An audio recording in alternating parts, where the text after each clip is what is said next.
Quote, once again, seriously this time, can the Prime Minister tell us why he did not immediately demand that the Chief of Defence Staff resign? End quote. That was the Prime Minister's attitude in 2015 in reaction to comments made by General Tom Lawson. So once again, Mr. Speaker, seriously this time, can the Prime Minister tell us why he did not immediately demand that the Chief of Defence Staff resign when he learned of allegations against him in 2018? Right Honourable Prime Minister. Mr. Speaker, as a government, we have always taken allegations of sexual misconduct very seriously. No one should ever feel unsafe at work. It is clear, though, that the many measures we have taken since being in government haven't yet gone far enough, and they haven't moved fast enough. As I said yesterday, we need to move faster, and we will do more. The Honourable Leader of the Opposition. Taken very seriously, Mr. Speaker. Michael Wernick, the former clerk of the Privy Council, has admitted he was aware of the allegations. Elder Marquez, the senior advisor to the Prime Minister, was made aware. In 2015, the Prime Minister told the House that sexual harassment in our military is unacceptable. So why was it acceptable for him to ignore it in 2018? Right Honourable Prime Minister. Mr. Speaker, that's simply not true. We take all allegations seriously and ensure they are followed up on by the appropriate independent authorities. That's exactly what happened in this situation. After the Defence Ombudsman received a complaint, the Minister directed him to independent officials who could investigate. My office was aware of the Minister's direction to the Ombudsman. Those officials never received further information and so were unable to move forward with an investigation. Honourable Leader of the Opposition. Mr. Speaker, the Prime Minister needs to demonstrate leadership.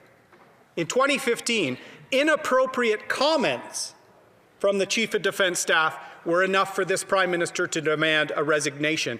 In 2018, allegation of sexual misconduct itself wasn't even enough for him to demand an investigation. So which Prime Minister is it in 2021, Mr. Speaker? The one who demanded accountability in opposition, or the one as Prime Minister who is supporting a cover-up? Right Honourable Prime Minister.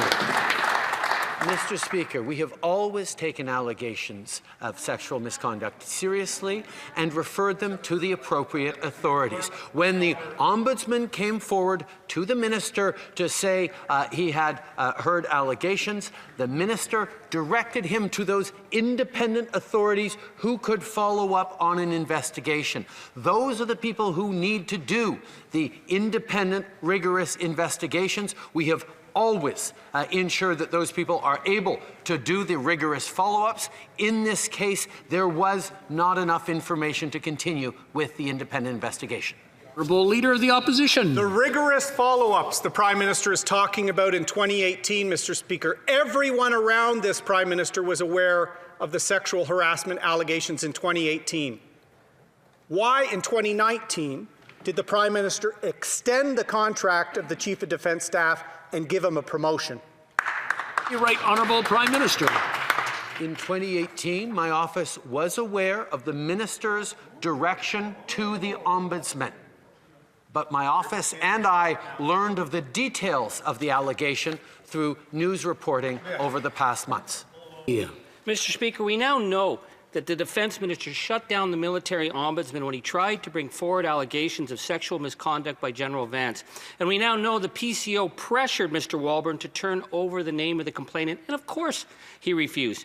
And we now know the PCO then ran him out of his job. And we have the feminist Prime Minister who's been gaslighting the former military ombudsman for saying he didn't supply enough information. Will the Prime Minister just do the right thing and apologize to Mr. Walburn and the woman who had the decency and the dignity to come forward? Right Honourable Prime Minister. Mr. Speaker, we take all allegations seriously and ensure they are followed up upon by the appropriate independent authorities. That's exactly what happened in this situation. After the Defence Ombudsman received a complaint, the Minister directed him to independent officials who could investigate. My office was aware of the minister's direction to the ombudsman. Those officials never received further information and so were unable to move forward with an investigation.